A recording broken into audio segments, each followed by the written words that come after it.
La bête humaine, partie 4. Chapitre 4. Ce jour-là, dans la seconde semaine de mars, Monsieur Denizet, le juge d'instruction, avait mandé de nouveau à son cabinet, au palais de justice de Rouen, certains témoins importants de l'affaire Grandmorin. Depuis 3 semaines, cette affaire faisait un bruit énorme. Elle avait bouleversé Rouen, elle passionnait Paris, et les journaux de l'opposition, dans la violente campagne qu'ils menaient contre l'Empire, venaient de la prendre comme machine de guerre. L'approche des élections générales, dont la préoccupation dominait toute la politique, enfiévrait la lutte. Il y avait eu, à la Chambre, des séances très orageuses. Celle où l'on avait disputé âprement la validation des pouvoirs de 2 députés attachés à la personne de l'empereur. Celle encore où l'on s'était acharné contre la gestion financière du préfet de la Seine en réclamant l'élection d'un conseil municipal. Et l'affaire Grandmorin arrivait à point pour continuer l'agitation. Les histoires les plus extraordinaires circulaient, les journaux s'emplissaient chaque matin de nouvelles hypothèses, injurieuses pour le gouvernement. D'une part, on laissait entendre que la victime, un familier des Tuileries, ancien magistrat, commandeur de la Légion d'honneur, riche à millions, était adonné aux pires débauches.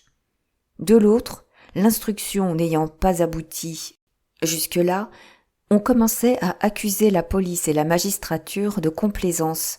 On plaisantait sur cet assassin légendaire resté introuvable. S'il y avait beaucoup de vérité dans ces attaques, elles n'en étaient que plus dures à supporter. Aussi, M. Denizet sentait-il bien toute la lourde responsabilité qui pesait sur lui. Il se passionnait, lui aussi, d'autant plus qu'il avait de l'ambition et qu'il attendait ardemment une affaire de cette importance pour mettre en lumière les hautes qualités de perspicacité et d'énergie qu'il s'accordait. Fils d'un gros éleveur normand, il avait fait son droit à Caen et n'était entré qu'assez tard dans la magistrature, où son origine paysanne, aggravée par une faillite de son père, avait rendu son avancement difficile. Substitut à Bernay, à Dieppe, au Havre, il avait mis 10 ans pour devenir procureur impérial à Pont-Audemer. Puis, envoyé à Rouen comme substitut, il y était juge d'instruction depuis 18 mois, à 50 ans passés. Sans fortune, ravagé de besoins que ne pouvaient contenter ses maigres appointements, il vivait dans cette dépendance de la magistrature mal payée, acceptée seulement des médiocres et où les intelligences se dévorent, en attendant de se vendre. Lui était d'une intelligence très vive, très déliée, honnête même, ayant l'amour de son métier, grisé de sa toute-puissance, qui le faisait, dans son cabinet de juge, maître absolu de la liberté des autres. Son intérêt seul corrigeait sa passion. Il avait un si cuisant désir d'être décoré et de passer à Paris qu'après s'être laissé emporter au premier jour de l'instruction, par son amour de la vérité, il avançait maintenant avec une extrême prudence, en devinant de toutes parts des fondrières dans lesquelles son avenir pouvait sombrer. Il faut dire que M. Denizet était prévenu, car, dès le commencement de son enquête, un ami lui avait conseillé de se rendre à Paris, au ministère de la Justice. Là, il avait longuement causé avec le secrétaire général, M. Camille Lamotte, personnage considérable, ayant la haute main sur le personnel, chargé des nominations, en continuel rapport avec les Tuileries. C'était un bel homme, parti comme lui substitut, mais que ses relations et sa femme avaient fait nommer député et grand officier de la Légion d'honneur. L'affaire lui était arrivée naturellement entre les mains. Le procureur impérial de Rouen, inquiet de ce drame louche où un ancien magistrat se trouvait être la victime, ayant pris la précaution d'en référer au ministre, qui s'était déchargé à son tour sur son secrétaire général. Et ici, il y avait eu une rencontre. M. Camille Lamotte était justement un ancien condisciple du président Grandmorin, plus jeune de quelques années, resté avec lui sur un pied d'amitié si étroite qu'il le connaissait à fond, jusque dans ses vices. Aussi parlait-il de la mort tragique de son ami avec une affliction profonde, et il n'avait entretenu M. Denizet que de son ardent désir d'atteindre le coupable. Mais il ne cachait pas que les Tuileries se désolaient de tout ce bruit disproportionné. Il s'était permis de lui recommander beaucoup de tact. En somme, le juge avait compris qu'il ferait bien de ne pas se hâter, de ne rien risquer sans approbation préalable. Même, il était revenu à Rouen avec la certitude que, de son côté, le secrétaire général avait lancé des agents désireux d'instruire l'affaire, lui aussi. On voulait connaître la vérité, pour la cacher mieux, s'il était nécessaire. Cependant, des jours se passèrent, et M. Denizet, malgré son effort de patience, s'irritait des plaisanteries de la presse. Puis, le policier reparaissait, le nez au vent, comme un bon chien. Il était emporté par le besoin de trouver la vraie piste, par la gloire d'être le premier à l'avoir flairée, quitte à l'abandonner si on lui en donnait l'ordre. Et, tout en attendant du ministère une lettre, un conseil, un simple signe, qui tardait à venir, il s'était remis activement à son instruction. Sur 2 ou 3 arrestations déjà faites, aucune n'avait pu être maintenue. Mais, brusquement, l'ouverture du testament du président Grandmorin réveilla en lui un soupçon, dont il s'était senti effleuré dès les premières heures. La culpabilité possible des Roubaud. Ce testament, encombré de legs étranges, en contenait un par lequel Séverine était instituée légataire de la maison située au lieu-dit la Croix de Maufras. Dès lors, le mobile du meurtre, vainement cherché jusque-là, était trouvé. Les Roubaud, connaissant le legs, avaient pu assassiner leur bienfaiteur pour entrer en jouissance immédiate. Cela le hantait d'autant plus que M. Camille Lamotte avait parlé singulièrement de Madame Roubaud, comme l'ayant connue autrefois chez le président lorsqu'elle était jeune fille. Seulement, que d'invraisemblance, que d'impossibilités matérielles et morales. Depuis qu'il dirigeait ses recherches dans ce sens, il butait à chaque pas contre des faits qui déroutaient sa conception d'une enquête judiciaire classiquement menée. Rien ne s'éclairait, la grande clarté centrale, la cause première, illuminant tout, manquait. Une autre piste existait bien, que M. Denizet n'avait pas perdu de vue. La piste fournie par Roubaud lui-même, celle de l'homme qui, grâce à la bousculade du départ, pouvait être monté dans le coupé. C'était le fameux assassin introuvable, légendaire, dont tous les journaux de l'opposition ricanaient. L'effort de l'instruction avait d'abord porté sur le signalement de cet homme, à Rouen, d'où il était parti, à Barentin, où il devait être descendu. Mais il n'en était rien résulté de précis. Certains témoins niaient même la possibilité du coupé réservé pris d'assaut. D'autres donnaient les renseignements les plus contradictoires. Et la piste ne semblait devoir mener à rien de bon, lorsque le juge, en interrogeant le garde-barrière Misard, tomba sans le vouloir sur la dramatique aventure de Cabuche et de Louisette, cet enfant qui, violenté par le président, serait allé mourir chez son bon ami. Ce fut pour lui le coup de foudre. D'un bloc, l'acte d'accusation classique se formula dans sa tête. Tout s'y trouvait, des menaces de mort proférées par le Carrier contre la victime, des antécédents déplorables, un alibi invoqué maladroitement, impossible à prouver. En secret, dans une minute d'inspiration énergique, il avait fait, la veille, enlever Cabuche de la petite maison qu'il occupait au fond des bois, sorte de tanière perdue, où l'on avait trouvé un pantalon taché de sang.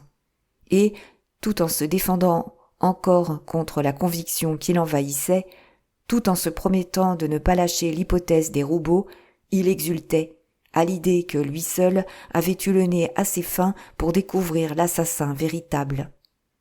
C'était dans le but de se faire une certitude qu'il avait mandé, ce jour-là à son cabinet, plusieurs des témoins déjà entendus, au lendemain du crime. Le cabinet du juge d'instruction se trouvait du côté de la rue Jeanne d'Arc, dans le vieux bâtiment délabré, collé au flanc de l'ancien palais des ducs de Normandie, transformé aujourd'hui en palais de justice, qu'il déshonorait. Cette grande pièce triste, située au rez-de-chaussée, était éclairée d'un jour si blafard qu'il fallait y allumer une lampe dès 3 heures en hiver. Tendue d'un ancien papier vert décoloré, elle avait pour tout ameublement 2 fauteuils, 4 chaises, le bureau du juge, la petite table du greffier. Et, sur la cheminée froide, 2 coupes de bronze flanquaient une pendule de marbre noir. Derrière le bureau, une porte conduisait à une seconde pièce, dans laquelle le juge cachait parfois les personnes qui voulaient garder à sa disposition, tandis que la porte d'entrée s'ouvrait directement sur le large couloir, garni de banquettes où attendaient les témoins. Dès 1h30, bien que la citation ne fût que pour 2 heures, les Roubaud étaient là. Ils arrivaient du Havre. Ils avaient à peine pris le temps de déjeuner dans un petit restaurant de la grande rue. Tous les deux vêtus de noir, lui en redingote, elle en robe de soie, comme une dame, gardaient la gravité un peu lasse et chagrine d'un ménage qui a perdu un parent. Elle s'était assise sur une banquette, immobile, sans une parole, pendant que, resté debout, les mains derrière le dos, il se promenait à pas lents devant elle. Mais, à chaque retour, leurs regards se rencontraient, et leur anxiété cachée passait alors, ainsi qu'une ombre, sur leurs faces muettes. Bien qu'il les eût comblés de joie, le legs de la croix de Maufras venait de raviver leurs craintes, car la famille du président, sa fille surtout, outrée des donations étranges, si nombreuses qu'elles atteignaient la moitié de la fortune totale, parlait d'attaquer le testament, et madame de Lachenay, poussée par son mari, se montrait particulièrement dure contre son ancienne amie Séverine, qu'elle chargeait des soupçons les plus graves. D'autre part, la pensée d'une preuve, à laquelle Roubaud n'avait pas songé d'abord, le hantait maintenant, d'une peur continue. La lettre qu'il avait fait écrire à sa femme afin de décider Grandmorin à partir, cette lettre qu'on allait retrouver si celui-ci ne l'avait pas détruite et dont on pouvait reconnaître l'écriture. Heureusement, les jours passaient, rien ne s'était encore produit. La lettre devait avoir été déchirée. Chaque citation nouvelle au cabinet du juge d'instruction n'en demeurait pas moins, pour le ménage, une cause de sueur froide, sous leur correcte attitude d'héritier et de témoin. 2 heures sonnèrent. Jacques parut à son tour. Lui arrivait de Paris. Tout de suite, Roubaud s'avança, la main tendue, très expansif. « Ah, vous aussi. On vous a dérangé. Hein? Est-ce ennuyeux, cette triste affaire qui n'en finit pas ?» Jacques, en apercevant Séverine, toujours assise, immobile, venait de s'arrêter net. Depuis 3 semaines, tous les 2 jours, à chacun de ses voyages au Havre, le sous-chef le comblait de prévenances. Même, une fois, il avait dû accepter à déjeuner. Et, près de la jeune femme, il s'était senti frémir de son frisson, dans un trouble croissant. Allait-il donc la vouloir aussi, celle-là ? Son cœur battait, ses mains brûlaient à voir seulement la ligne blanche du cou autour de l'échancrure du corsage. Aussi était-il désormais fermement résolu à la fuir. « Et, reprit Roubaud, que dit-on de l'affaire, à Paris ? Rien de nouveau, n'est-ce pas ? Voyez-vous, on ne sait rien, on ne saura jamais rien. Venez donc dire bonjour à ma femme. » Il l'entraîna. Il fallut que Jacques s'approchât, salua Séverine, gênée, souriante de son air d'enfant peureux. Il s'efforçait de causer de choses indifférentes, sous les regards du mari et de la femme qui ne le quittaient pas, comme s'ils avaient tâché de lire, au-delà même de sa pensée, dans les songeries vagues où lui-même hésitait à descendre. Pourquoi était-il si froid ? Pourquoi semblait-il chercher à les éviter ? Est-ce que ses souvenirs se réveillaient ? Est-ce que c'était pour les confronter avec lui qu'on les avait rappelés ? Cet unique témoin qu'il redoutait, ils auraient voulu le conquérir, se l'attacher par des liens d'une fraternité si étroite qu'il ne trouva plus le courage de parler contre eux. Ce fut le sous-chef, torturé, qui revint à l'affaire. « Alors, vous ne vous doutez pas pour quelle raison on nous cite, hein ? Peut-être y a-t-il du nouveau ?» Jacques eut un geste d'indifférence. Un bruit circulait tout à l'heure à la gare lorsque je suis arrivé. On parlait d'une arrestation. » Les Roubaud s'étonnèrent, très agités, très perplexes. Comment ? Une arrestation ? Personne ne leur en avait soufflé mot.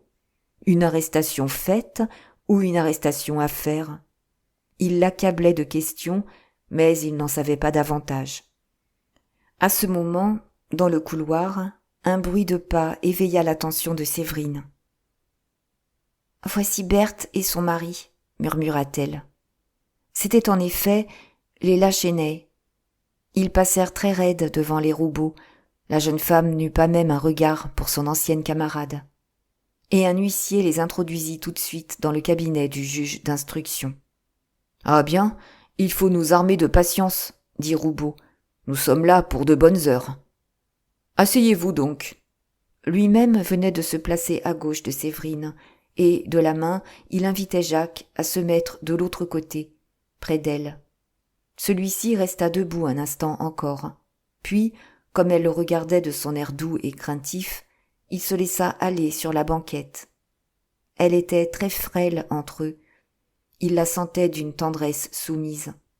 Et la tiédeur légère qui émanait de cette femme pendant leur longue attente l'engourdissait lentement, tout entier. Dans le cabinet de M. Denizet, les interrogatoires allaient commencer. Déjà, l'instruction avait fourni la matière d'un dossier énorme, plusieurs liasses de papier, revêtues de chemises bleues. On s'était efforcé de suivre la victime depuis son départ de Paris. M. Vandorp, le chef de gare, avait déposé sur le départ de l'express de 6h30. La voiture 293 ajoutée au dernier moment, les quelques paroles échangées avec Roubaud, monté dans son compartiment un peu avant l'arrivée du président Grandmorin. Enfin, l'installation de celui-ci dans son coupé, où il était certainement seul. Puis, le conducteur du train, Henri d'Auvergne, interrogé sur ce qui s'était passé à Rouen pendant l'arrêt de 10 minutes, n'avait plus rien affirmé.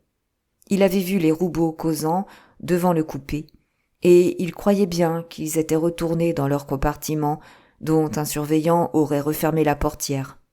Mais cela restait vague, au milieu des poussées de la foule et des demi-ténèbres de la gare. Quant à se prononcer si un homme, le fameux assassin introuvable, avait pu se jeter dans le coupé, au moment de la mise en marche, il croyait l'aventure peu vraisemblable, tout en admettant la possibilité, car elle s'était, à sa connaissance, déjà produite 2 fois. D'autres employés du personnel de Rouen, questionnés aussi sur les mêmes points, au lieu d'apporter quelque lumière, n'avaient guère qu'embrouillé les choses par leurs réponses contradictoires. Cependant, un fait prouvé, c'était la poignée de main donnée par Roubaud de l'intérieur du wagon au chef de gare de Barentin, monté sur le marchepied. Ce chef de gare, M. Bessières, l'avait formellement reconnu comme exact, et il avait ajouté que son collègue était seul avec sa femme, qui, couchée à demi, paraissait dormir tranquillement. D'autre part, on était allé jusqu'à rechercher les voyageurs, partis de Paris, dans le même compartiment que les Roubaud. La grosse dame et le gros monsieur, arrivés tard, à la dernière minute, des bourgeois de petite couronne, avaient déclaré que, s'étant assoupis tout de suite, ils ne pouvaient rien dire. Et quant à la femme noire, muette en son coin, elle s'était dissipée comme une ombre. Il avait été absolument impossible de la retrouver. Enfin, c'étaient d'autres témoins encore, le fretin, ceux qui avaient servi à établir l'identité des voyageurs descendus ce soir-là à Barentin, l'homme devant s'être arrêté là. On avait compté les billets, on était arrivé à connaître tous les voyageurs, sauf un, justement un grand gaillard, la tête enveloppée d'un mouchoir bleu, que les uns disaient vêtu d'un paletot et les autres d'une blouse. Rien que sur cet homme, disparu, évanoui ainsi qu'un rêve, il y avait au dossier 310 pièces, d'une confusion telle que chaque témoignage y était démenti par un autre. Et le dossier se compliquait encore des pièces judiciaires. Le procès-verbal de constat, rédigé par le greffier que le procureur impérial et le juge d'instruction avaient emmené sur le théâtre du crime, toute une volumineuse description de l'endroit de la voie ferrée où la victime gisait, de la position du corps, du costume, des objets trouvés dans les poches, ayant permis d'établir l'identité. Le procès-verbal du médecin, amené également, une pièce où, en termes scientifiques, était longuement décrite la plaie de la gorge, l'unique plaie, une affreuse entaille faite avec un instrument tranchant, un couteau sans doute. D'autres procès-verbaux encore, d'autres documents sur le transport du cadavre à l'hôpital de Rouen, sur le temps qu'il y était resté, avant que sa décomposition remarquablement prompte eût forcé l'autorité à le rendre à la famille. Mais de ce nouvel amas de paperasse demeuraient seulement 2 ou 3 points importants. D'abord, dans les poches, on n'avait retrouvé ni la montre, ni un petit portefeuille où devaient être 10 billets de 1000 francs, somme due par le président Grandmorin à sa sœur, Madame Bonnehon, et que celle-ci attendait. Il aurait donc semblé que le crime avait eu le vol pour mobile, si d'autre part une bague, ornée d'un gros brillant, n'était restée au doigt. De là encore toute une série d'hypothèses. On n'avait malheureusement pas les numéros des billets de banque, mais la montre était connue, une montre très forte, à remontoir, portant sur le boîtier les 2 initiales entrelacées du président et dans l'intérieur un chiffre de fabrication, le numéro 2516. Enfin, l'arme, le couteau dont l'assassin s'était servi, avait donné lieu à des recherches considérables, le long de la voie, parmi les broussailles environnantes, partout où il aurait pu être jeté. Mais elles étaient demeurées inutiles. L'assassin devait avoir caché le couteau dans le même trou que les billets et la montre. On avait seulement ramassé, à une centaine de mètres avant la station de Barentin, la couverture de voyage de la victime, abandonnée là comme un objet compromettant. Et elle figurait parmi les pièces à conviction. Lorsque les Lachenay entrèrent, M. Denizet, debout devant son bureau, relisait un des premiers interrogatoires que son greffier venait de chercher dans le dossier. C'était un homme petit et assez fort, entièrement rasé, grisonnant déjà. Les joues épaisses, le menton carré, le nez large, avaient une immobilité blême qu'augmentaient encore les paupières lourdes, retombant à demi sur de gros yeux clairs. Mais toute la sagacité, toute l'adresse qu'il croyait avoir s'était réfugiée dans la bouche, une de ces bouches de comédiens jouant leurs sentiments à la ville, d'une mobilité extrême et qui s'amincissait dans les minutes où il devenait très fin. La finesse le perdait le plus souvent, il était trop perspicace, il rusait trop avec la vérité simple et bonne.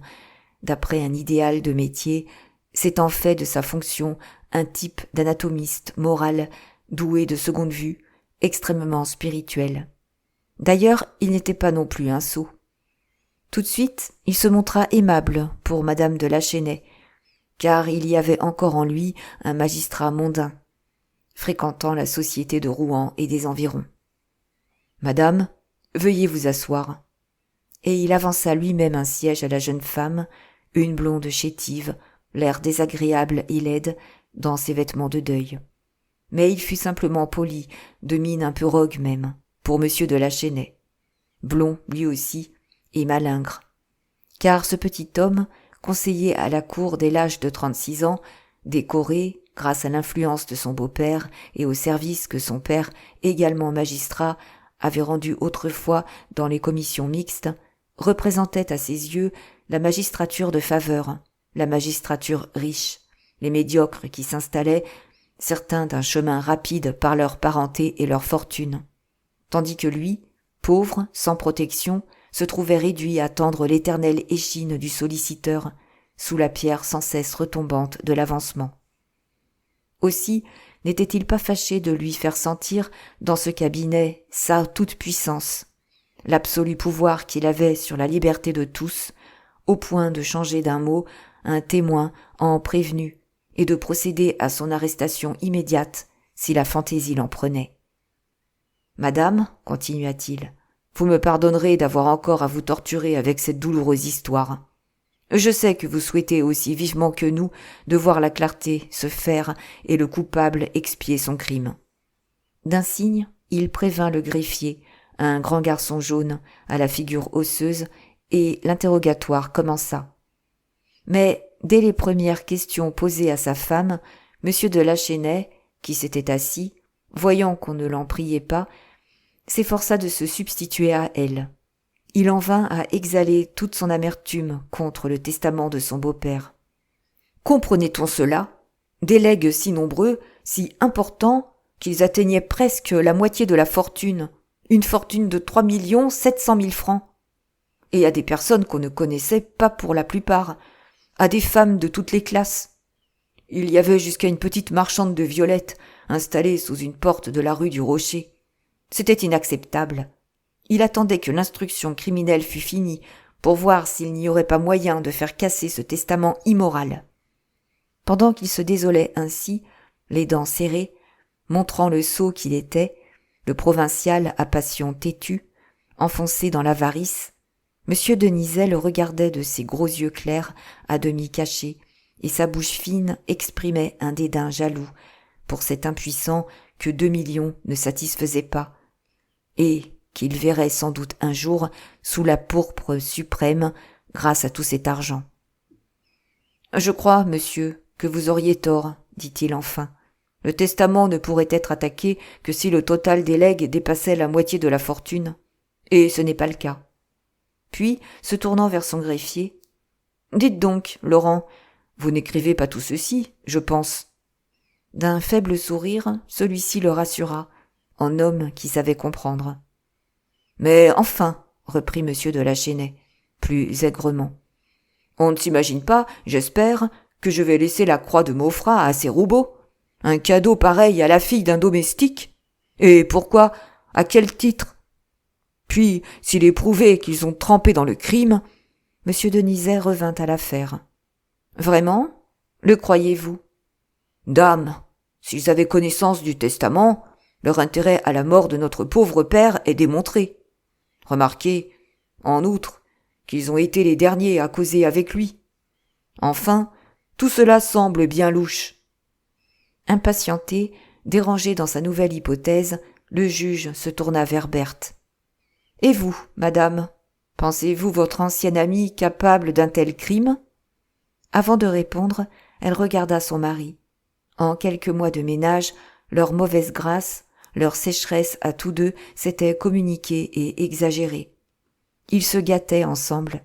C'était lui qui l'avait jetée sur Séverine, au point que, pour ravoir la maison, elle l'aurait fait arrêter sur l'heure. « Mon Dieu, monsieur, finit-elle par dire, la personne dont vous parlez avait de très mauvais instincts, étant petite. »« Quoi donc?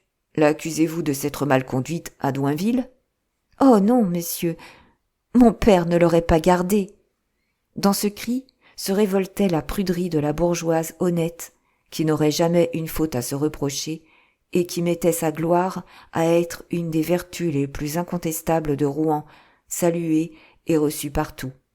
« Seulement, continua-t-elle, quand il y a des habitudes de légèreté et de dissipation, enfin, monsieur, bien des choses que je n'aurais pas cru possibles me paraissent certaines aujourd'hui. » De nouveau, M. Denizet eut un mouvement d'impatience. Il n'était plus du tout sur cette piste, et quiconque y demeurait devenait son adversaire. Lui semblait s'attaquer à la sûreté de son intelligence. « Voyons, pourtant, il faut raisonner, s'écria-t-il. Des gens comme les Roubaud ne tuent pas un homme comme votre père pour hériter plus vite, ou, tout au moins, il y aurait des indices de leur hâte.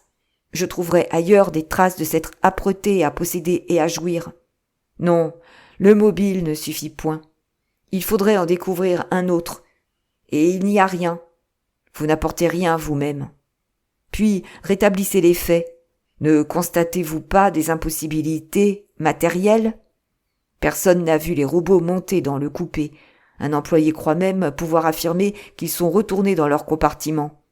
Et, puisqu'ils y étaient pour sûr à Barentin, il serait nécessaire d'admettre un va-et-vient de leur wagon à celui du président, dont les séparaient 3 autres voitures, Cela pendant les quelques minutes du trajet, lorsque le train a été lancé à toute vitesse. Est-ce vraisemblable ? J'ai questionné des mécaniciens, des conducteurs. Tous m'ont dit qu'une grande habitude seule pouvait donner assez de sang-froid et d'énergie. La femme n'en aurait pas été en tout cas. Le mari se serait risqué sans elle. Et pourquoi faire ? Pour tuer un protecteur qui venait de les tirer d'un embarras grave ? Non, non, décidément, l'hypothèse ne tient pas debout. Il faut chercher ailleurs. Ah, un homme qui serait monté à Rouen et descendu à la première station, qui aurait récemment prononcé des menaces de mort contre la victime. Dans sa passion, il arrivait à son système nouveau. Il allait trop en dire, lorsque la porte, en s'entr'ouvrant, laissa passer la tête de l'huissier. Mais avant que celui-ci eût prononcé un mot, une main gantée acheva d'ouvrir la porte toute grande, et une dame blonde entra, vêtue d'un deuil très élégant, encore belle à 50 ans passés, d'une beauté opulente et forte de déesse vieillie. « C'est moi, mon cher juge. Je suis en retard, et vous m'excuserez, n'est-ce pas ? Les chemins sont impraticables. Les 3 lieues de Douinville à Rouen en faisaient bien 6 aujourd'hui. » Galamment, M. Denizet s'était levé. « Votre santé est bonne, madame, depuis dimanche dernier ? » ?»« Très bonne. Et vous, mon cher juge ? Vous êtes-vous remis de la peur que mon cocher vous a faite ? Ce garçon m'a raconté qu'il avait failli verser en vous ramenant à 2 kilomètres à peine du château. »« Oh, une simple secousse. Je ne m'en souvenais déjà plus. Asseyez-vous donc. Et comme je le disais tout à l'heure à madame de Lachenay, pardonnez-moi de réveiller votre douleur avec cette épouvantable affaire. »« Mon Dieu, puisqu'il le faut. Bonjour, Berthe. Bonjour, Lachenay. » C'était madame Bonneton, la sœur de la victime. Elle avait embrassé sa nièce et serré la main du mari. Veuve depuis l'âge de 30 ans, d'un manufacturier qui lui avait apporté une grosse fortune, déjà fort riche par elle-même, ayant eu dans le partage avec son frère le domaine de Douinville, elle avait mené une existence aimable, toute pleine, disait-on, de coups de cœur, mais si correcte et si franche d'apparence qu'elle était restée l'arbitre de la société rouennaise.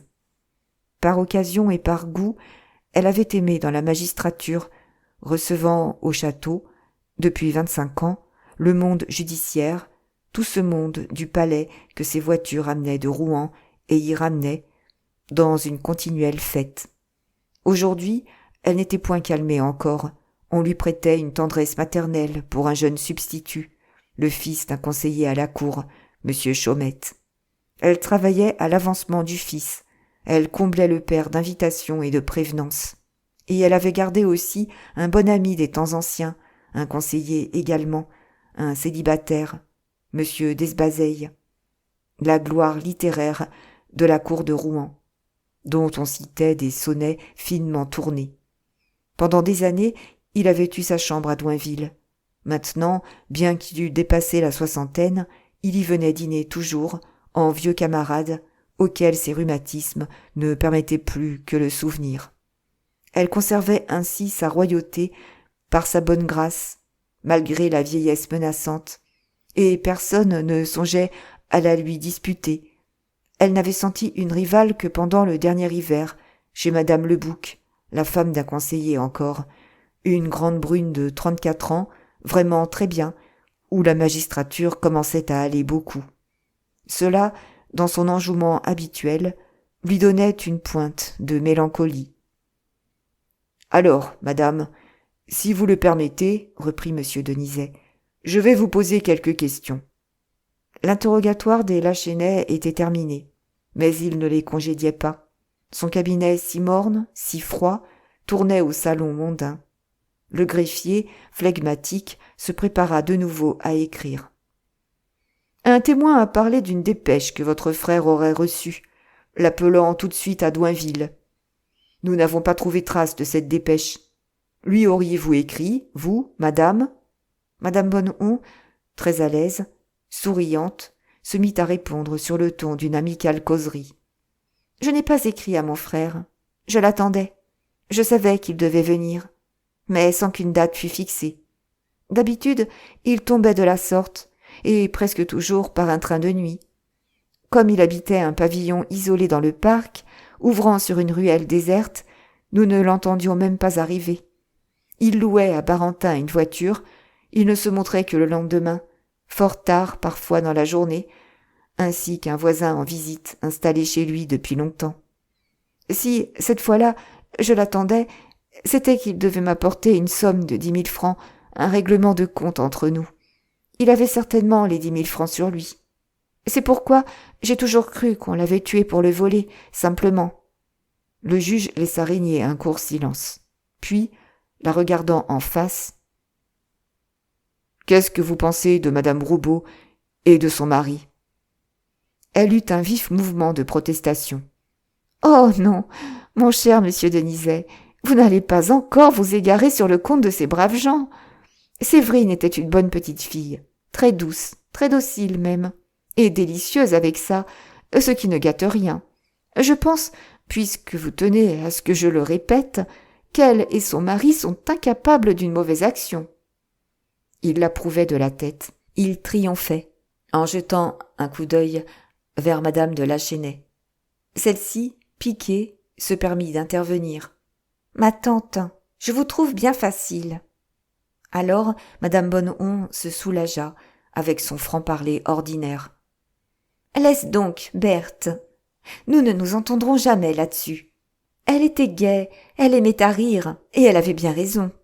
Je sais parfaitement ce que ton mari et toi vous pensez, mais, en vérité, il faut que l'intérêt vous trouble la tête pour que vous vous étonniez si fort de ce legs de la croix de Maufras, fait par ton père à la bonne Séverine. Il l'avait élevée, il l'avait dotée, il était tout naturel qu'il l'a mis sur son testament. Ne la considérait-il pas un peu comme sa fille, voyons? Ah, ma chère, l'argent compte pour si peu de choses dans le bonheur. » Elle, en effet, ayant toujours été très riche, se montrait d'un désintéressement absolu. Même, par un raffinement de belle femme adorée, elle affectait de mettre l'unique raison de vivre dans la beauté et dans l'amour. « C'est Roubaud qui a parlé de la dépêche, » fit remarquer sèchement M. de Lachenay. « S'il n'y a pas eu de dépêche, le président n'a pas pu lui dire qu'il en avait reçu une. Pourquoi Roubaud a-t-il menti ?»« Mais, s'écria M. Denizet, se passionnant, le président peut très bien avoir inventé lui-même cette dépêche pour expliquer son départ subit au Roubaud. Selon leur propre témoignage, il ne devait partir que le lendemain, et comme il se trouvait dans le même train qu'eux, il avait besoin d'une raison quelconque, s'il ne voulait pas leur apprendre la raison vraie, que nous ignorons tous d'ailleurs. Cela n'a pas d'importance, cela ne mène à rien. » Un nouveau silence se fit. Quand le juge continua, il était très calme, il se montra plein de précautions. « À présent, madame, j'aborde un sujet particulièrement délicat, et je vous prie d'excuser la nature de mes questions. Personne plus que moi ne respecte la mémoire de votre frère. Des bruits couraient, n'est-ce pas? On lui donnait des maîtresses. » Madame Bonneton s'était remise à sourire avec son infinie tolérance. « Oh, cher monsieur, à son âge, mon frère a été veuf de bonne heure. Je ne me suis jamais cru le droit de trouver mauvais ce que lui-même trouvait bon. Il a donc vécu à sa guise, sans que je me mêle en rien de son existence.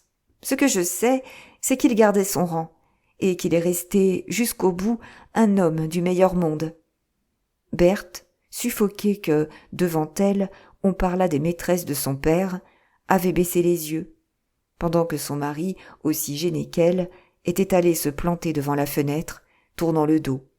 « Pardonnez-moi, si j'insiste, » dit M. Denizet. « N'y a-t-il pas eu une histoire avec une jeune femme de chambre, chez vous ?»« Ah oui, Louisette. Mais, cher monsieur, c'était une petite vicieuse qui, à 14 ans, avait des rapports avec un repris de justice. On a voulu exploiter sa mort contre mon frère. C'est une indignité. Je vais vous raconter ça. » Sans doute, elle était de bonne foi. Bien qu'elle sût à quoi s'en tenir sur les mœurs du président, et que sa mort tragique ne l'eût pas surprise, elle sentait le besoin de défendre la haute situation de la famille. D'ailleurs, dans cette malheureuse histoire de Louisette, Si elle le croyait très capable d'avoir voulu la petite, elle était convaincue également de la débauche précoce de celle-ci. Imaginez-vous une gamine. Oh, si petite, si délicate, blonde et rose comme un petit ange, et douce avec ça, d'une douceur de sainte Nitouche à lui donner le bon Dieu sans confession. Eh bien, elle n'avait pas 14 ans qu'elle était la bonne amie d'une sorte de brute, un carrier du nom de Cabuche, qui venait de faire 5 ans de prison pour avoir tué un homme dans un cabaret.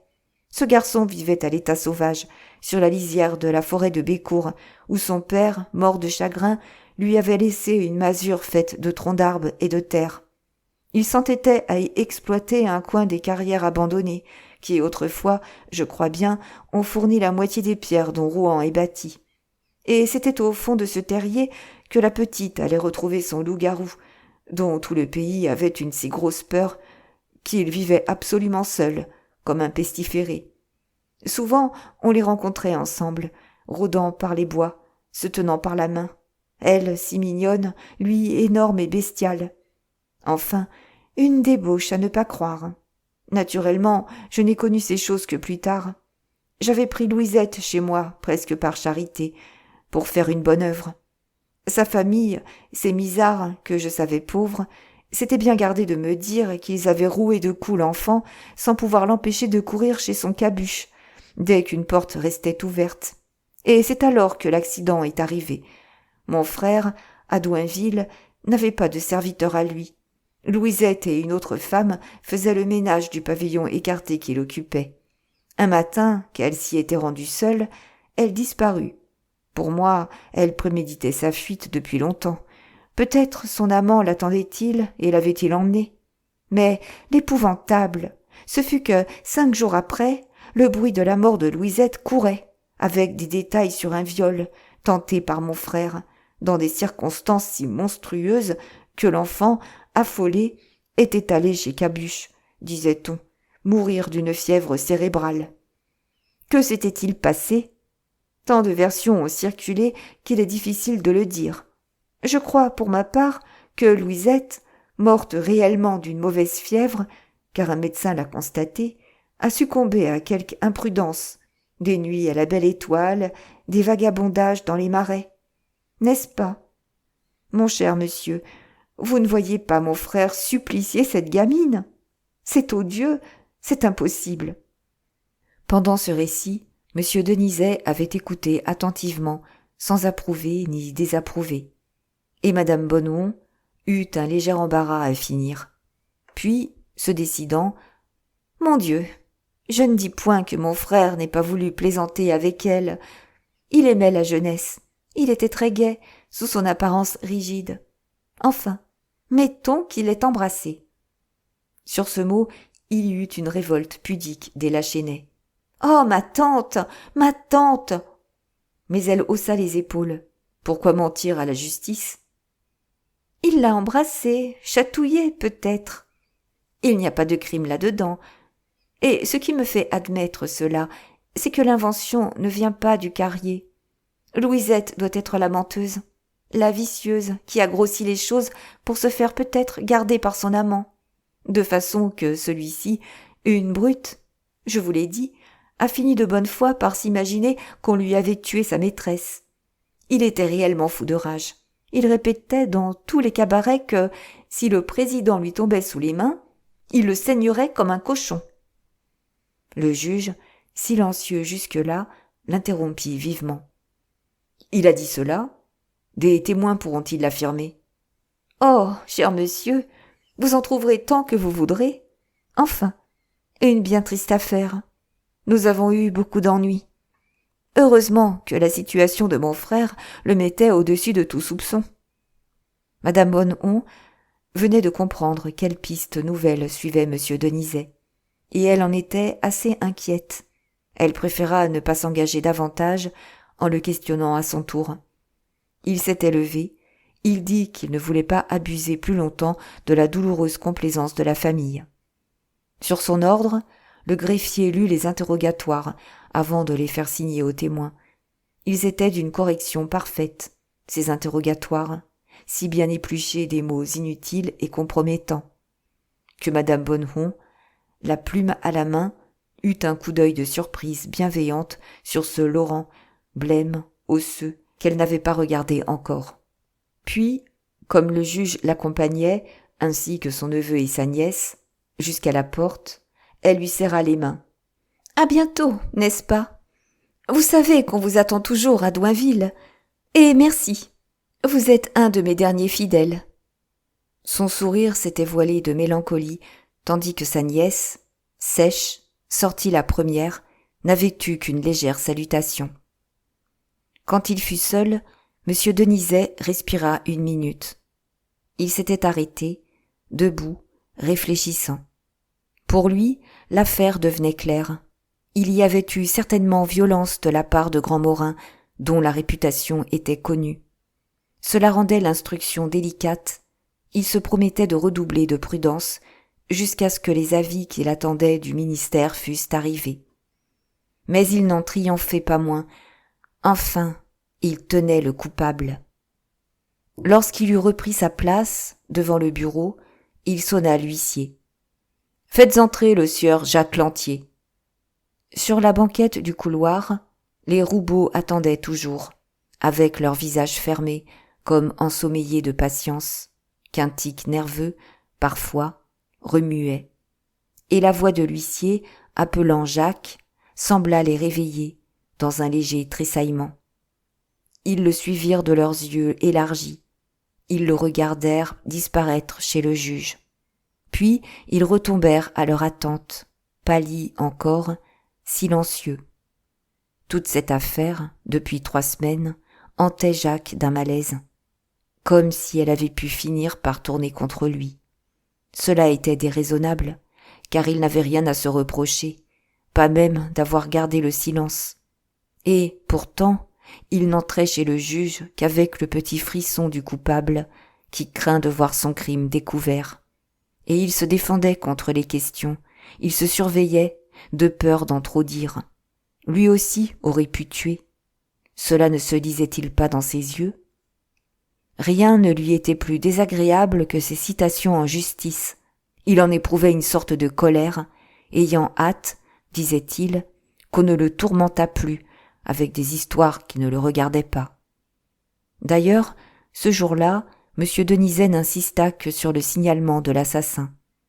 Jacques, étant l'unique témoin qui eût entrevu ce dernier, pouvait seul donner des renseignements précis. Mais il ne sortait pas de sa première déposition. Il répétait que la scène du meurtre était restée pour lui la vision d'une seconde à peine, une image si rapide qu'elle demeurait comme sans forme, abstraite, dans son souvenir. Ce n'était qu'un homme en égorgeant un autre, et rien de plus. Pendant 1 demi-heure, le juge, avec une obstination lente, le harcela, lui posa la même question sous tous les sens imaginables. Était-il grand ? Était-il petit ? Avait-il de la barbe ? Avait-il des cheveux longs ou courts ? Quelle sorte de vêtements portait-il ? À quelle classe paraissait-il appartenir ? Et Jacques, troublé, ne faisait toujours que des réponses vagues. « Enfin, demanda brusquement M. Denizet en le regardant dans les yeux. Si on vous le montrait, le reconnaîtriez-vous ? Il eut un léger battement de paupières, envahi d'une angoisse sous ce regard qui fouillait son crâne. Sa conscience s'interrogea tout haut. Le reconnaître ? Oui, peut-être. Mais déjà son étrange peur d'une complicité inconsciente le rejetait dans son système évasif. Non, pourtant, je ne pense pas. Jamais je n'oserais affirmer. Songez donc, une vitesse de 80 km à l'heure. D'un geste de découragement, le juge allait le faire passer dans la pièce voisine pour le garder à sa disposition lorsqu'il se ravisa. « Restez, asseyez-vous. » Et, sonnant de nouveau l'huissier. « Introduisez monsieur et madame Roubaud. » Dès la porte, en apercevant Jacques, leurs yeux se ternirent d'un vacillement d'inquiétude. Avait-il parlé ? Le gardait-on pour le confronter avec eux ? Toute leur assurance s'en allait de le sentir là, et ce fut la voix un peu sourde qu'ils répondirent d'abord. Mais le juge avait simplement repris leur premier interrogatoire. Ils n'eurent qu'à répéter les mêmes phrases, presque identiques, pendant qu'ils les écoutaient, la tête basse, sans même les regarder. Puis, tout d'un coup, il se tourna vers Séverine. « Madame, vous avez dit au commissaire de surveillance, dont j'ai là le procès-verbal, que, pour vous, un homme était monté à Rouen dans le coupé, comme le train se mettait en marche. » Elle resta saisie. Pourquoi rappelait-il cela? Était-ce un piège? Allait-il, en rapprochant ses déclarations, la faire se démentir elle-même? Aussi, d'un coup d'œil, consulta-t-elle son mari, qui intervint prudemment. « Je ne crois pas, monsieur, que ma femme se soit montrée si affirmative. »« Pardon ? Comme vous émettiez la possibilité du fait, madame a dit, c'est certainement ce qui est arrivé. Eh bien, madame, je désire savoir si vous aviez des motifs particuliers pour parler ainsi. » Elle acheva de se troubler, convaincue que, si elle ne se méfiait pas, il allait, de réponse en réponse, la mener à des aveux. Pourtant, elle ne pouvait garder le silence. « Oh non, monsieur, aucun motif. J'ai dû dire ça à titre de simple raisonnement, parce qu'en effet, il est difficile de s'expliquer les choses d'une autre façon. »« Alors, vous n'avez pas vu l'homme? Vous ne pouvez rien nous apprendre sur lui? »« Non, non, monsieur, rien. » Monsieur Denizet sembla abandonner ce point de l'instruction. Mais il y revint tout de suite avec Roubaud. « Et vous?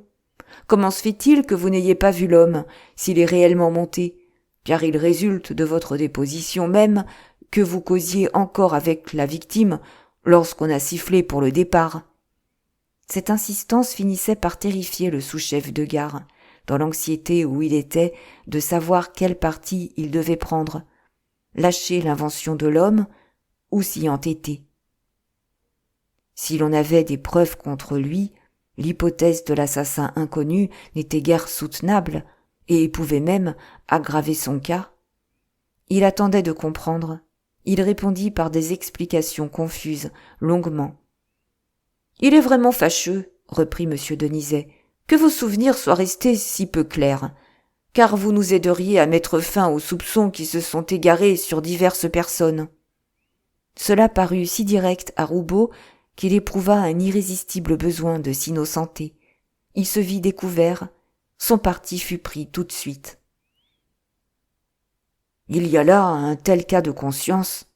On hésite, vous comprenez, rien n'est plus naturel. Quand je vous avouerai que je crois bien l'avoir vu, l'homme... » Le juge eut un geste de triomphe, croyant devoir ce commencement de franchise à son habileté. Il disait connaître par expérience l'étrange peine que certains témoins ont à confesser ce qu'ils savent, et cela, il se flattait de les accoucher malgré eux. « Parlez donc, comment est-il? Petit, grand, de votre taille à peu près? »« Oh non, non, beaucoup plus grand. Du moins, j'en ai eu la sensation, car c'est une simple sensation. Un individu que je suis presque sûr d'avoir frôlé en courant pour retourner à mon wagon. »« Attendez, dit M. Denizet. Et, se tournant vers Jacques, il lui demanda « L'homme que vous avez entrevu, le couteau au poing, était-il plus grand que M. Roubaud ?» Le mécanicien, qui s'impatientait, car il commençait à craindre de ne pouvoir prendre le train de 5 heures, leva les yeux, examina Roubaud, et il semblait ne jamais l'avoir regardé. Il s'étonnait de le trouver court, puissant, avec un profil singulier, vu ailleurs, rêvé peut-être. « Non, murmura-t-il, pas plus grand, à peu près de la même taille. » Mais le sous-chef de gare protestait avec vivacité. « Oh, beaucoup plus grand, de toute la tête au moins. » Jacques restait les yeux largement ouverts sur lui, et, sous ce regard, où il lisait une surprise croissante, il s'agitait, comme pour échapper à sa propre ressemblance, tandis que sa femme, elle aussi, suivait, glacée, le travail sourd de mémoire exprimé par le visage du jeune homme. Clairement, celui-ci s'était étonné d'abord de certaines analogies entre Roubaud et l'assassin. Ensuite, il venait d'avoir la certitude brusque que Roubaud était l'assassin, ainsi que le bruit en avait couru.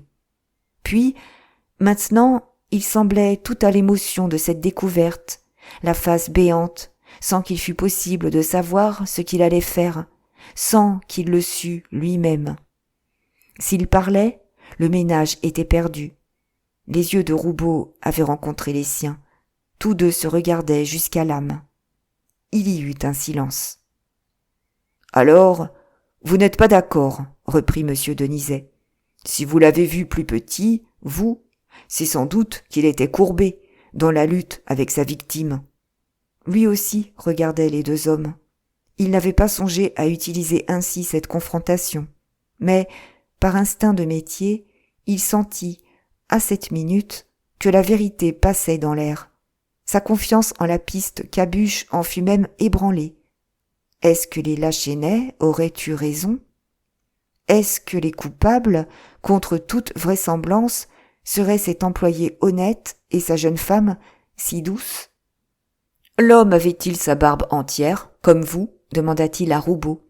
Ce dernier eut la force de répondre sans que sa voix tremblât.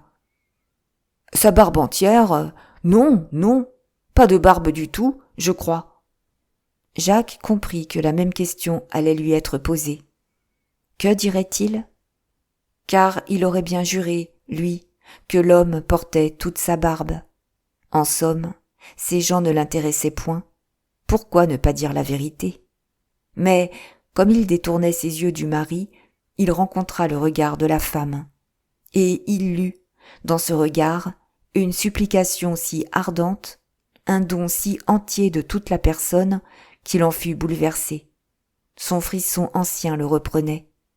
L'aimait-il donc? Était-ce donc celle-là qu'il pourrait aimer, comme on aime d'amour, sans un monstrueux désir de destruction? Et, à ce moment, par un singulier contre-coup de son trouble, il lui sembla que sa mémoire s'obscurcissait.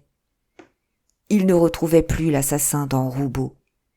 La vision redevenait vague, un doute le prenait, à ce point qu'il se serait mortellement repenti d'avoir parlé.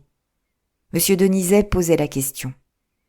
L'homme avait-il sa barbe entière, comme M. Roubaud? Et il répondit de bonne foi. Monsieur, en vérité, je ne puis pas dire. Encore un coup, cela a été trop rapide. Je ne sais rien. Je ne veux rien affirmer. Mais M. Denizet s'entêta, car il désirait en finir avec le soupçon sur le sous-chef. Il poussa celui-ci, il poussa le mécanicien, arriva à obtenir du premier un signalement complet de l'assassin, grand, fort, sans barbe, vêtu d'une blouse. En tout le contraire de son propre signalement, tandis qu'il ne tirait plus du second que des monosyllabes évasifs, qui donnaient de la force aux affirmations de l'autre. Et le juge en revenait à sa conviction première. Il était sur la bonne piste. Le portrait que le témoin faisait de l'assassin se trouvait être si exact que chaque trait nouveau ajoutait à la certitude. C'était ce ménage, soupçonné injustement, qui, par sa déposition accablante, ferait tomber la tête du coupable. « Entrez là, dit-il au Roubaud et à Jacques, en les faisant passer dans la pièce voisine, quand ils eurent signé leurs interrogatoires. Attendez que je vous appelle. » Immédiatement, il donna l'ordre qu'on amenât le prisonnier. Et il était si heureux qu'il poussa, avec son greffier, la belle humeur jusqu'à dire « Laurent, nous le tenons. » Mais la porte s'était ouverte. 2 gendarmes avaient paru, conduisant un grand garçon de 25 à 30 ans. Ils se retirèrent sur un signe du juge, et Cabuche resta seul au milieu du cabinet, ahuri, avec un hérissement fauve de bête traquée. C'était un gaillard, au cou puissant, aux poings énormes, blond, très blanc de peau, la barbe rare, à peine un duvet doré qui frisait, soyeux. La face massive, le front bas disait la violence de l'être borné, tout à la sensation immédiate. Mais il y avait comme un besoin de soumission tendre dans la bouche large et dans le nez carré de bon chien. Saisi brutalement au fond de son trou, de grand matin, arraché à sa forêt, exaspéré des accusations qu'il ne comprenait pas, il avait déjà, avec son effarement et sa blouse déchirée, l'air louche du prévenu, cet air de bandit sournois que la prison donne au plus honnête homme. La nuit tombait, la pièce était noire, et il se renfonçait dans l'ombre lorsque l'huissier apporta une grosse lampe au globe nu, dont la vive lumière lui éclaira le visage. Alors, découvert, il demeura immobile. Tout de suite, M. Denizet avait fixé sur lui ses gros yeux clairs aux paupières lourdes, et il ne parlait pas, c'était l'engagement muet, l'essai premier de sa puissance, avant la guerre de sauvages, guerre de ruse, de pièges, de torture morale. Cet homme était le coupable, tout devenait licite contre lui, il n'avait plus que le droit d'avouer son crime. L'interrogatoire commença, très lent. « Savez-vous de quel crime vous êtes accusé ?» Cabuche, la voix empâtée de colère impuissante, grogna. « On ne me l'a pas dit. Mais je m'en doute bien.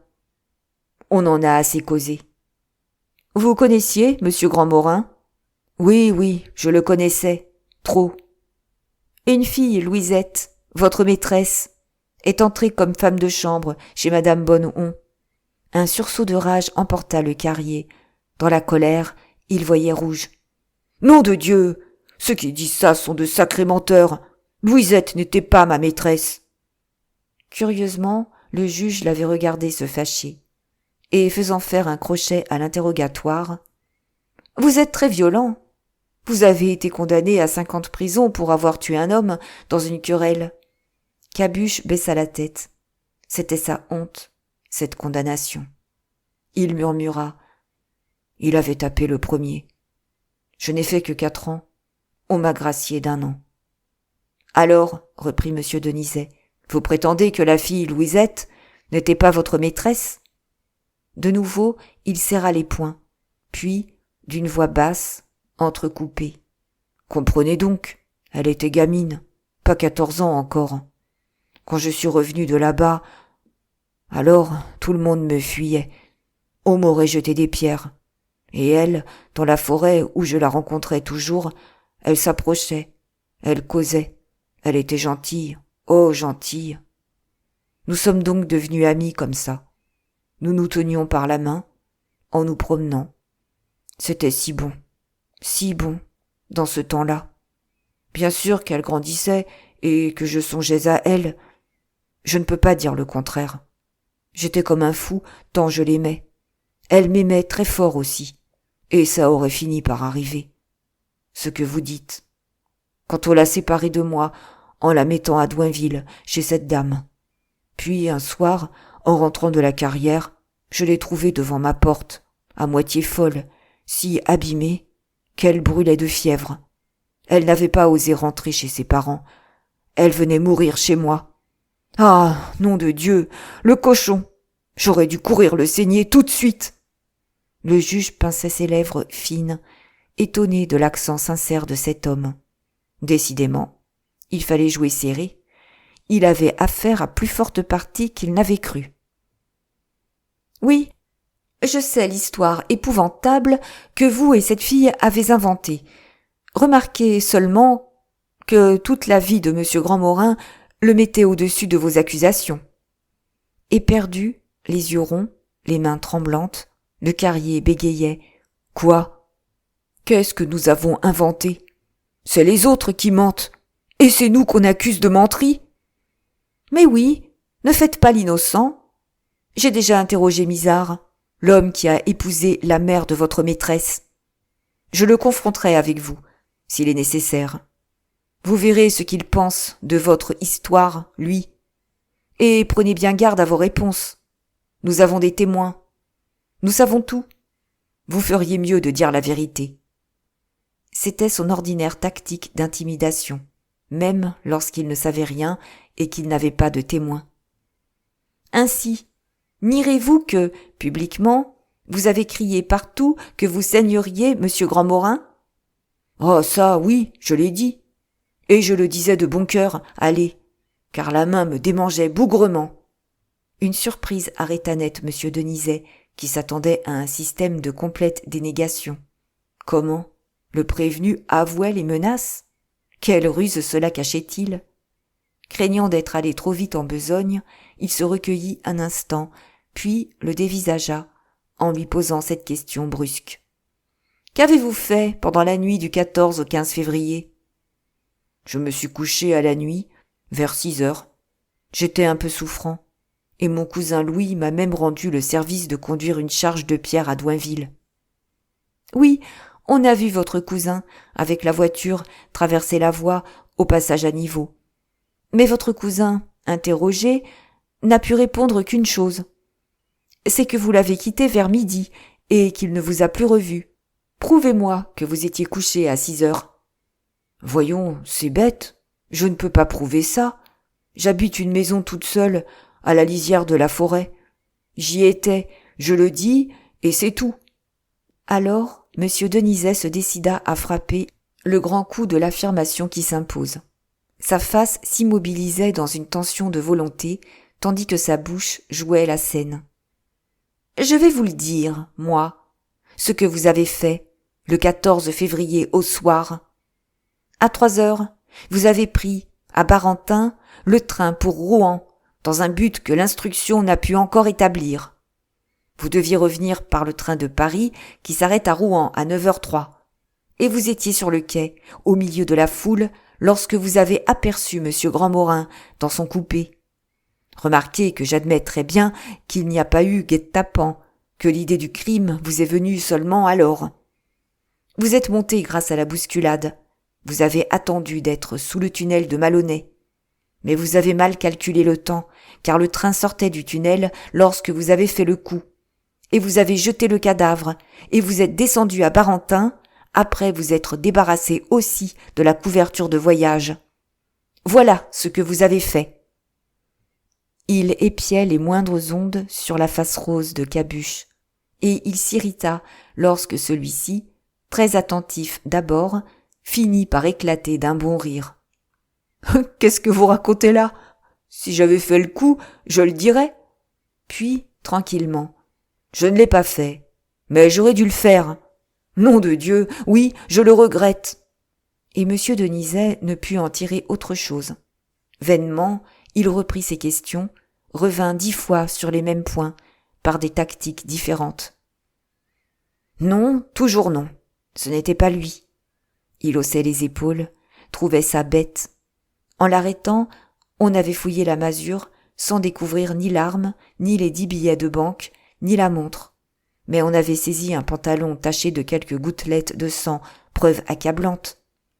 De nouveau, il s'était mis à rire. Encore une belle histoire.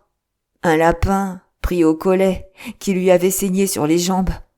Et, dans son idée fixe du crime, c'était le juge qui perdait pied, par trop de finesse professionnelle, compliquant, allant au-delà de la vérité simple. Cet homme borné, incapable de lutter de ruse, d'une force invincible, quand il disait non, toujours non, le jetait peu à peu hors de lui, car il ne l'admettait que coupable, chaque dénégation nouvelle l'outrait davantage, comme un entêtement dans la sauvagerie et le mensonge. Il le forcerait bien à se couper. « Alors, vous niez ? » ?»« Bien sûr, puisque ce n'est pas moi. Si c'était moi, j'en serais trop fier, je le dirais. » D'un brusque mouvement, M. Denizet se leva, alla lui-même ouvrir la porte de la petite pièce voisine. Et lorsqu'il eut rappelé Jacques, « Reconnaissez-vous cet homme ?»« Je le connais, » répondit le mécanicien surpris. « Je l'ai vu autrefois chez les Misards. »« Non, non, le reconnaissez-vous pour l'homme du wagon, l'assassin ?» Du coup, Jacques redevint circonspect. D'ailleurs, il ne le reconnaissait pas. L'autre lui avait semblé plus court, plus noir. Il allait le déclarer lorsqu'il trouva que c'était trop s'avancer encore, et il resta évasif. « Je ne sais pas. Je ne peux pas dire.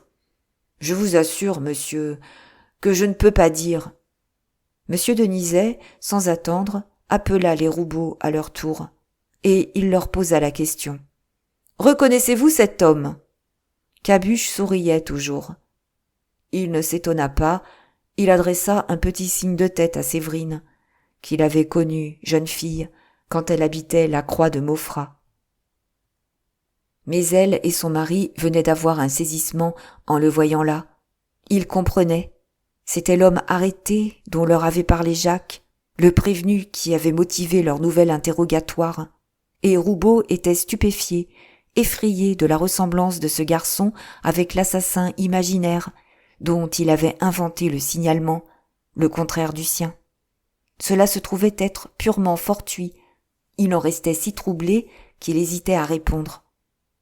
« Oh voyons, le reconnaissez-vous ?»« Mon Dieu, monsieur le juge, je vous le répète, ça a été une sensation simplement, un individu qui m'a frôlé.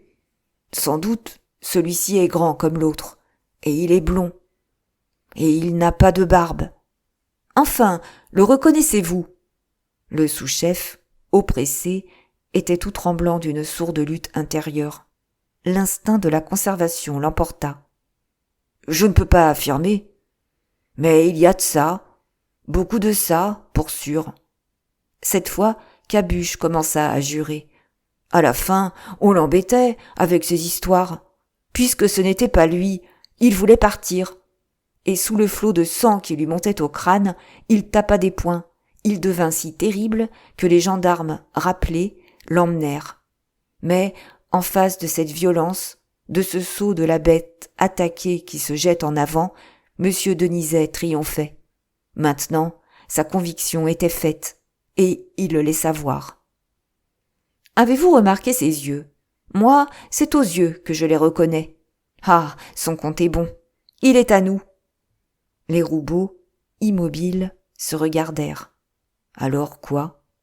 C'était fini ? Ils étaient sauvés, puisque la justice tenait le coupable.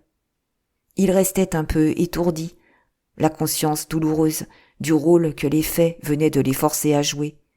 Mais une joie les inondait, emportait leurs scrupules, et ils souriaient à Jacques. Ils attendaient, allégés, ayant soif de grand air, que le juge les congédiât tous les trois, lorsque l'huissier apporta une lettre à ce dernier. Vivement, M. Denizet s'était remis à son bureau pour la lire avec attention, oubliant les trois témoins.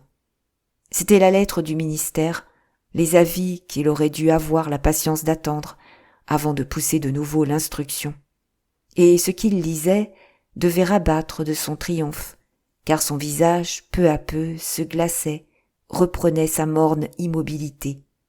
À un moment, il leva la tête, jeta un coup d'œil oblique sur les Roubaud, comme si leur souvenir lui fût revenu, à une des phrases. Ceux-ci, perdant leur courte joie, retombés à leur malaise, se sentaient repris. Pourquoi donc les avait-il regardés ? Avait-on, à Paris, retrouvé les 3 lignes d'écriture, ce billet maladroit dont la peur les hantait ? Séverine connaissait bien M. Camille Lamotte, pour l'avoir souvent vu chez le président, et elle savait qu'il était chargé de mettre en ordre les papiers du mort. Un regret cuisant torturait Roubaud, celui de ne s'être pas avisé d'envoyer à Paris sa femme, qui aurait fait des visites utiles, qui se serait tout au moins assuré la protection du secrétaire général, dans le cas où la compagnie, ennuyée des mauvais bruits, songerait à le destituer. Et tous deux ne quittaient plus du regard le juge, sentant leur inquiétude croître à mesure qu'ils le voyaient s'assombrir, visiblement déconcerté par cette lettre qui dérangeait toute sa bonne besogne de la journée. Enfin, M. Denizet lâcha la lettre et il demeura un moment absorbé, les yeux ouverts sur les Roubaud et sur Jacques. Puis, se résignant, se parlant haut à lui-même, « Eh bien, on verra, on reprendra tout ça. Vous pouvez vous retirer. » Mais, comme les trois sortaient, il ne put résister au besoin de savoir, d'éclaircir le point grave qui détruisait son nouveau système, bien qu'on lui recommandât de ne plus rien faire, sans une entente préalable. « Non, vous restez un instant. J'ai encore une question à vous poser. » Dans le couloir, Les Roubaud s'arrêtèrent. Les portes étaient ouvertes et ils ne pouvaient partir. Quelque chose les retenait là, l'angoisse de ce qui se passait dans le cabinet du juge, l'impossibilité physique de s'en aller tant qu'il n'apprendrait pas de Jacques la question qu'on lui posait encore. Ils revinrent, ils piétinèrent, les jambes cassées. Et ils se retrouvèrent côte à côte sur la banquette où ils avaient attendu des heures déjà. Ils s'y alourdirent, silencieux. Lorsque le mécanicien reparut, Roubaud se leva péniblement. « Nous vous attendions. Nous retournerons à la gare ensemble. Eh bien ?» Mais Jacques détournait la tête, embarrassé, comme s'il voulait éviter le regard de Séverine fixé sur lui. « Il ne sait plus. Il patauge, dit-il enfin.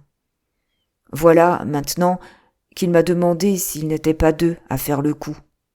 Et comme j'ai parlé, au Havre, d'une masse noire pesant sur les jambes du vieux, il m'a questionné là-dessus. Lui semble croire que ce n'était que la couverture. Alors, il a envoyé chercher la couverture, et il a fallu me prononcer. Mon Dieu, oui. C'était la couverture, peut-être. Les Roubaud frémissaient. On était sur leurs traces. Un mot de ce garçon pouvait les perdre. Ils savaient sûrement. Ils finiraient par causer. Et tous trois, la femme entre les deux hommes, quittaient en silence le palais de justice, lorsque le sous-chef reprit, dans la rue. « À propos, camarade, ma femme va être forcée d'aller passer un jour à Paris pour des affaires. Vous serez bien gentil de la piloter si elle a besoin de quelqu'un.